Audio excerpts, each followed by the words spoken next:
Este miércoles 23 de octubre, en Tapa a Tapa, compartimos nuestra meditación de Jeremías 42, verso 1, hasta el 44, 23. Segunda de Timoteo, capítulo 2, verso 1 al 21, el Salmo 92, verso 1, hasta el 93, verso 5. Y finalmente Proverbios 26, versos 3, 4 y 5. Yo soy el pastor Rafael Pola y me da mucho gusto que me permitas compartir contigo nuestra lectura devocional de la Biblia completa en un año. Hoy continuamos también retomando algunos pendientes que no pudimos cubrir, como es el resumen del libro de Jeremías. Así que sin más, vamos a compartir el resumen del libro del profeta Jeremías. Un hermoso libro, una gran bendición poder contar con una perspectiva general del mismo. Espero que sea de edificación y de comprensión para ustedes. El libro del profeta Jeremías. Jeremías fue un sacerdote israelita que vivió y trabajó en Jerusalén durante las últimas décadas del Reino del Sur, Judá. Él fue llamado como profeta para advertir a Israel de las severas consecuencias de romper su pacto con Dios a través de su idolatría e injusticia. Él incluso predijo que el imperio de Babilonia vendría como el siervo de Dios para traer este juicio sobre Israel, destruyendo a Jerusalén, llevando al pueblo al exilio. Y tristemente sus palabras se hicieron realidad. Jeremías vivió el asedio y la destrucción de Jerusalén y fue testigo personal del exilio. Ahora, este libro surgió de una manera muy interesante. El capítulo 36 nos dice que después de que Jeremías tenía 20 años predicando en Jerusalén, Dios lo llamó a reunir todos sus sermones, poemas y ensayos y a escribirlos. Lo cual Jeremías hizo empleando a un escriba llamado Baruch, quien escribió y compiló todo este material en un rollo. Ahora, Baruch también reunió muchas historias acerca de Jeremías y luego unió todas las piezas.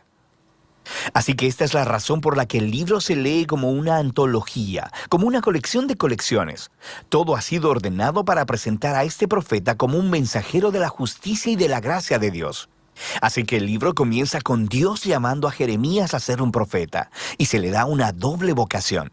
Él será profeta a Israel, pero también a las naciones, y sus palabras arrancarán y derribarán, pero también edificarán y plantarán. En otras palabras, él acusará a Israel y le advertirá acerca del juicio venidero de Dios, pero también tiene un mensaje de esperanza para el futuro. Ahora, esta introducción resume perfectamente la primera gran sección, los capítulos del 1 al 24. Es una colección de los escritos de Jeremías antes del exilio. Y la idea central aquí es que Israel ha quebrantado el pacto con Dios y violado todos los términos del acuerdo que hicieron, el cual está escrito en la Torá. Y de muchas maneras, ellos adoptaron la adoración a toda clase de dioses cananeos, edificando santuarios a ídolos por toda la tierra. Y Jeremías desarrolló la metáfora de la idolatría como adulterio y utiliza el lenguaje de la prostitución, promiscuidad e infidelidad para describir cómo Israel le ha dado su lealtad a otros dioses.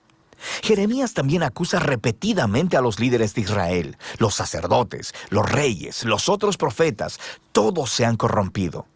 Han abandonado la Torá y el pacto, lo cual ha producido un resultado trágico: rampante injusticia social. El pueblo estaba aprovechándose de las personas más vulnerables de las comunidades israelitas, las viudas, los huérfanos, los inmigrantes, en clara violación a las leyes de la Torá. Y esto parecía no importarles a los líderes de Israel. Un lugar clásico en el que todas estas ideas se reúnen es el capítulo 7. Se le llama el Sermón del Templo de Jeremías. Los israelitas llegan al templo a adorar a su Dios como si todo estuviera bien. Pero fuera del templo están adorando a otros dioses. Y algunos incluso adoptaron la horrible práctica cananea del sacrificio de niños. Así que Jeremías hace su muy impopular anuncio que el Dios de Israel viene en juicio. Él destruirá su propio templo y castigará a Israel enviando a un enemigo del norte. Este es un ejército que Dios permitirá que conquiste a Jerusalén. Y mientras lees, descubres que Él está hablando acerca del gran imperio de Babilonia. Y todo esto nos lleva a una transición en el capítulo 25. Israel no ha regresado a su Dios. Así que en el primer año del nuevo rey de Babilonia, Nabucodonosor, Dios le dice a Jeremías que anuncie que los ejércitos babilonios están en camino a Israel y a todos sus vecinos para conquistarlos y llevarlos al exilio durante 70 años. Él compara a Babilonia con una copa de vino, llena hasta el borde con la justa ira de Dios, por toda la injusticia y la idolatría de Israel. Dios hará que Israel y las naciones beban de esta copa. Ahora, este capítulo es clave para el diseño del libro, porque todo lo que sigue se concentrará en el ataque venidero de Babilonia. Primero sobre Israel en los capítulos del 26 al 45 y luego sobre las otras naciones en los capítulos del 46 al 51. La sección acerca de Israel primero contenía historias de cómo Jeremías rogaba a Israel arrepentirse, cómo les advertía hasta el último minuto, pero los líderes de Israel continúan rechazándolo. La sección concluye con una gran colección de historias acerca de cómo Jerusalén estaba siendo asediada y eventualmente destruida por Babilonia. Y acerca de cómo Jeremías fue perseguido durante todo este tiempo y eventualmente secuestrado y llevado a Egipto en contra de su voluntad por un grupo de rebeldes israelitas. Ahora, justo aquí en el centro, en medio de todas estas oscuras historias de desastre y juicio, tenemos una colección de los mensajes de Jeremías para el futuro de Israel. Él retoma la predicción de Moisés, que después de que Israel hubiera quebrantado el pacto y llevado al exilio, lee Deuteronomio 30, Dios no abandonaría a su pueblo. Más bien, Él renovaría su pacto con ellos y transformaría sus corazones. Jeremías desarrolla esta promesa y dice que Dios un día escribiría las leyes de la Torá, no en piedra, sino en los corazones de su pueblo. Él sanará su rebelión para que ellos puedan un día verdaderamente amarlo y seguirlo completamente. Así que un día Israel regresará de vuelta a la tierra y el Mesías del linaje de David vendrá. Y en ese momento todas las naciones reconocerán al Dios de Israel como el Dios verdadero. Así que estos capítulos están mostrando que a pesar de la apostasía de Israel, Dios no permitirá que el pecado de Israel tenga la última palabra. Más bien, su propia fidelidad traerá el cumplimiento de sus promesas a pesar de todo. Después de esto encontramos una gran colección de poemas acerca de cómo Dios usará a Babilonia para juzgar a las naciones alrededor de Israel. Egipto, Filistea, Moab, Edom, Amón, Damasco, Hazor. Pero luego, sorprendentemente, los poemas más largos se reservan para el final y son acerca del juicio venidero de Dios sobre Babilonia misma. Así que aunque Dios utilizó a esta nación para ejecutar su justicia, Dios no aprueba su violencia e idolatría. Así que Babilonia también estará bajo el estándar de la justicia de Dios. De manera que Jeremías denuncia también el orgullo y la injusticia de esta nación. Ahora, en estos poemas Babilonia es enorme y nos recuerda la imagen de Babilonia atrás en el capítulo 11 de Génesis. Babilonia se ha convertido en la nación rebelde arquetípica. En su glorificación de la prosperidad y la guerra, Dios entregará a esta nación a su propia destrucción. El libro concluye con una historia tomada del final del libro de Segunda de Reyes. Nos cuenta el último ataque de Babilonia sobre Jerusalén, sobre cómo destruyeron los muros de la ciudad, quemaron el templo y llevaron al pueblo al exilio. La historia muestra cómo se cumplieron las advertencias de juicio de Jeremías de los capítulos del 1 al 24. Pero luego, el capítulo termina con una breve historia acerca del rey israelita cautivo, Joaquín, el heredero del linaje de David. Y el rey de Babilonia lo libera de la prisión y le muestra su favor y le invita a comer en la mesa real por el resto de su vida. Y así es como termina el libro. Así que es un pequeño destello de esperanza y nos recuerda las promesas de esperanza de Jeremías en los capítulos 30 al 33. Dios no ha abandonado a su pueblo o la promesa de un rey venidero procedente del linaje de David. Así que, aunque este libro contiene una gran cantidad de advertencia y juicio, las últimas palabras concluyen con una nota de esperanza para el futuro. Y de eso trata el libro de Jeremías.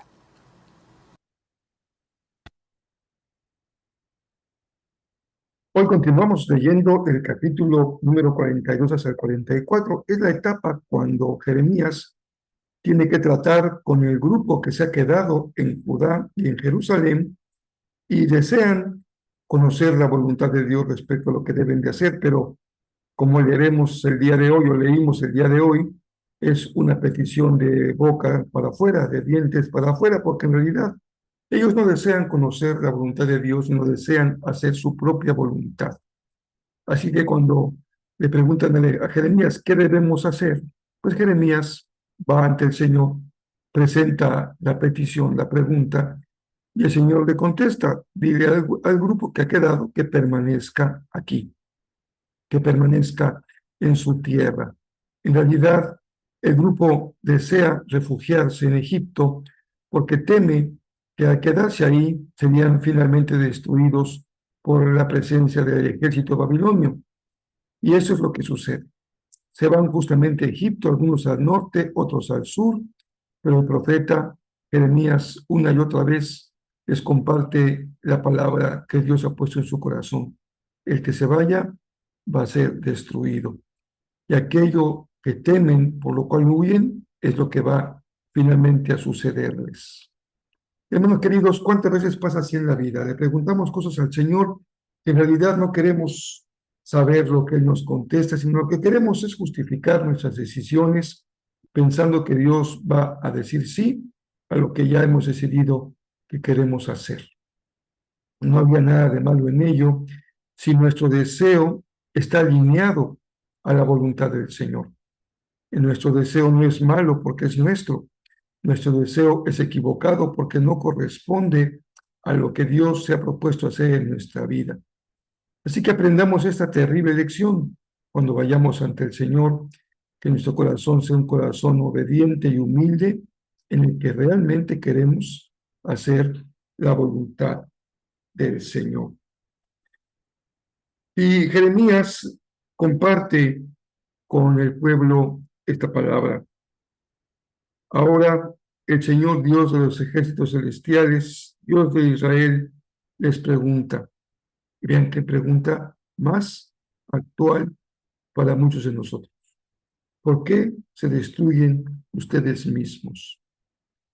¿Te has puesto a pensar que muchas decisiones que tomamos y actividades en nuestra vida están orientadas a nuestra propia destrucción? A veces pensamos que no es así. Pensamos que estamos actuando en nuestro beneficio cuando por alguna razón dejamos de congregarnos, de buscar la palabra del Señor, de hacer la voluntad de Dios. Pensamos que podemos tomar atajos, podemos saltarnos la barda, somos más inteligentes que el Señor porque hacemos cosas que pensamos que nos van a beneficiar, aunque sabemos que nos van a perjudicar, como cuando haces un yugo desigual con un inconverso. El Señor te dice con claridad que eso a Él no le agrada y sin embargo pensamos que nos vamos a salir con la nuestra y que somos más inteligentes que Dios.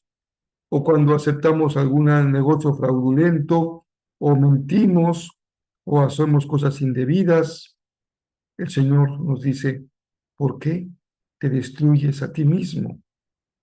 Puede parecer que la ley resulte difícil de practicar, pero la ley que se practica de acuerdo a la voluntad de Dios es una ley que produce vida. Es decir, vale la pena el costo porque el beneficio es mucho mayor. Pues ninguno de ustedes sobrevivirá, ningún hombre, mujer o niño de entre ustedes que haya venido aquí desde Judá, Egipto, ni siquiera los bebés que llevan en brazos, solo un puñado regresará de Egipto. Que cuando tomamos decisiones equivocadas, lo pagan todos. Lo pagan las mujeres, los varones, incluso lo pagan los niños. ¿Y cuántos niños hoy están viviendo la tristeza de malas decisiones de sus padres porque no quisieron obedecer la palabra del Señor? En Timoteo, Pablo sigue dando esta palabra de formación, de instrucción para un pastor como Timoteo. Y le pide, Timoteo, haz lo mismo que yo hago ahora. Te encargo a ti la palabra de verdad Tú encárgale a otros la misma palabra que tengan la habilidad de enseñar. Y así se hace un círculo virtuoso. Por eso en nuestra congregación, en nuestra familia espiritual, tenemos como tarea encargarles a otros que también enseñen la palabra. Y es muy hermoso cuando esos otros también buscan a otros y hacemos un círculo virtuoso, una cadena de virtud en donde estamos reproduciendo y transmitiendo la misma enseñanza. A veces se hace en el púlpito, a veces se hace en la cátedra, a veces se hace en una calle, a veces se hace en un salón de banquetes, en el comedor de una casa, en el garage de una casa. Lo importante es que esta palabra de verdad sobre el resucitado se siga transmitiendo boca a boca y nunca se detenga. Hay una parte personal para Timoteo. Timoteo, a veces el ministerio implica sufrimiento. Y Pablo lo ha vivido en carne propia, así que le dice, sé fuerte y soporta el sufrimiento. Y le pone ejemplos. No solamente esto le toca a los que sirven al Señor, un soldado, un deportista, por conquistar, por lograr sus metas, está dispuesto también a enfrentar lo que la vida le haga vivir. Y a veces son situaciones de adversidad. Pablo dice, yo estoy preso, pero la palabra no. La palabra sigue divulgándose en la medida en que haya otros que comparten el mismo mensaje. En términos prácticos, le dice Pablo a Timoteo, Timoteo, no te involucres en discusiones insensatas, sin sentido de palabras. Hoy es tan común, tenemos las redes sociales llenas de discusiones sobre palabras, conceptos, ideas, ministerios, formas de vivir, formas de entender el cristianismo, y concéntrate en la palabra. Vea la palabra, edifícate en la palabra, nútrete en la palabra, y eso será para ti un alimento saludable, y no te dejes llevar por el morbo, por la curiosidad de involucrarte en discusiones sin fin que han sido propias de los que son ávidos en discusiones por siglos y siglos. A Timoteo le pide, esfuérzate por ser un buen obrero. Y otra vez, fíjense, la palabra esfuérzate, soporta. Esta parte a veces la dejamos a un lado y pensamos que la gracia es suficiente y que no requiere hacer nada de nuestra parte, pero sí, la gracia es suficiente para la salvación, pero para crecer en Cristo, para ser siervos, para ministrar, se requiere un espíritu esforzado. Finalmente, ¿cómo sabemos que el Señor los puede usar? Disculpen si ponemos de nuestra parte un elemento fundamental. Mantente puro. Dice Pablo a Timoteo, Timoteo, mantente puro y el maestro te va a usar. Salmo 92 y 93, extraigo una gotita de miel. Pero los justos florecerán como palmeras y serán fuertes como los cedros del Líbano. Fíjense, el fruto del justo, trasplantados a la casa del Señor. Florecen en los atrios de nuestro Dios. Incluso en la vejez aún producirán fruto. Seguirán verdes y llenos de vitalidad. Si estás en la tercera etapa de la vida, si estás en la etapa de la vejez y cuando estás peinando canas, cuando ya has podido jubilarte o retirarte, es cuando empieza la vida a florecer como un testimonio de la presencia de Dios en nuestra vida. No permitas que en tu mente entre la palabra retiro, jubilación. Tienes derecho a ello desde el punto de vista laboral y disfrútalo, pero no dejes de dar fruto. Empieza nuevos proyectos, haz nuevas actividades, aprende nuevas habilidades, inscríbete en la universidad de la tercera edad, en tu casa de cultura, toma un curso, inscríbete en actividades que pongan en movimiento tu cuerpo y, muy importante, sirve al Señor y encuentra espacios en tu vida diaria en los que puedas servir al Señor.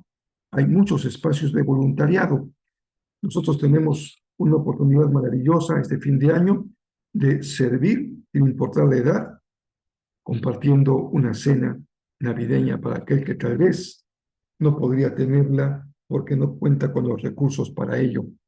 Y hay otras cosas, muchas más que podemos hacer y que vamos a hacer porque estamos con proyectos que nos permitan ser útiles, sin importar si eres joven, adolescente, niño, adulto mayor o en la madurez plena de tu vida.